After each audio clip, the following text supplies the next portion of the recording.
Hey Zips fans, Chad Welker here with another Zips Digital Network update with men's basketball coach John Groce. He looks back at Buffalo one final time and previews the Mid-American Conference Tournament, including the first game, the quarterfinal matchup against Bowling Green. Obviously, I thought we did a lot of really good things at Buffalo. I thought the second half, our resiliency, our toughness, our physicality, allowed us to come back from a 22-point deficit against a really good team. And they've won 7 of their last 8 games, many of them between 20 and 35 point differential. And so we knew they were playing well. I was proud of the guys. We didn't make shots early and had a very subpar first half. And the way we responded in the second half, the way guys stepped up, thought we made a lot of great plays and had a chance. Maybe if the game would have been just a minute or two longer, we'd have had an opportunity there to come back fully. But really proud of the resiliency and thought it was certainly a way in which we could point to how we want to play this time of year as we move forward and use it as a springboard heading into Cleveland. It is, as you like to say, season 3, and we're going to take on Bowling Green first on Thursday night. Just what are some of the things, especially with kind of having that extra rest without playing the game Friday against Miami, have you guys been working on to get ready for Cleveland? Yeah, part of it's been being smart, like you mentioned there, trying to get mentally and physically, rejuvenated. It's a long year. It's been a really odd year in terms of the scheduling due to the COVID. So this opportunity for us to get really locked in on Bowling Green, use the extra days for prep, and get ourselves ready to go emotionally, physically, and mentally.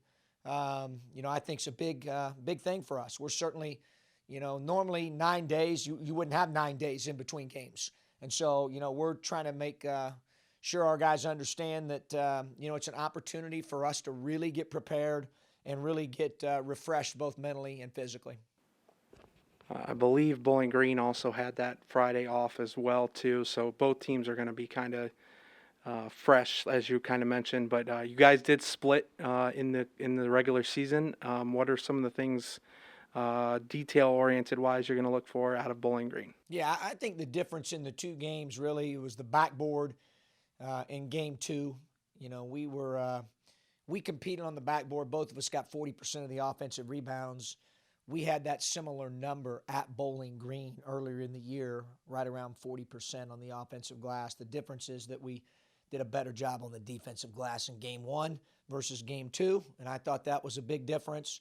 I thought finishing paint field goals and interior twos was to the advantage of us in game 1 and them in game 2. And so that's the second thing I thought that really stood out. Obviously both teams are going to have great familiarity with each other, having played twice, and especially with the second game having been very recent. So, that part will kind of take care of itself. It's going to be about who executes and makes plays and makes shots. You hear the guys in the NBA talk all the time about it being a shot-making league.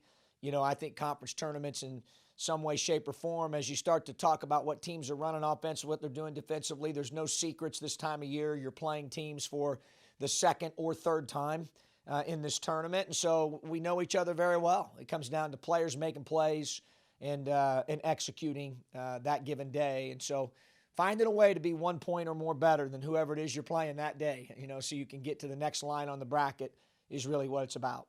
I think you may have already answered this question, but just for the safekeeping of the question, Akron wins the Mid-American Conference Tournament if? Well, I think obviously players making plays. This time of year is about players. Game management's certainly important, and we'll do that. Make adjustments here and there throughout the game, or certainly game in, game out if you get that opportunity to advance in terms of our preparation, different changes that need to be made based on opponent and what fits us the best. So at the end of the day, though, I think players make plays in these postseason tournaments, whether it's conference tournaments or postseason play in general. Thanks, Coach, and you can catch that game against Bowling Green on ESPN+.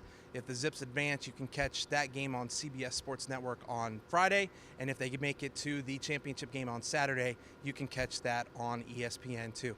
Of course, you can always follow the Zips men's basketball team by following them on Twitter and Instagram, ZipsMBB. That's Zips MBB. Get all the latest news and information on GoZips.com. For the Zips Digital Network, this is Chad Welker. Have a wonderful rest of your day. Have a wonderful week. And as always, go Zips!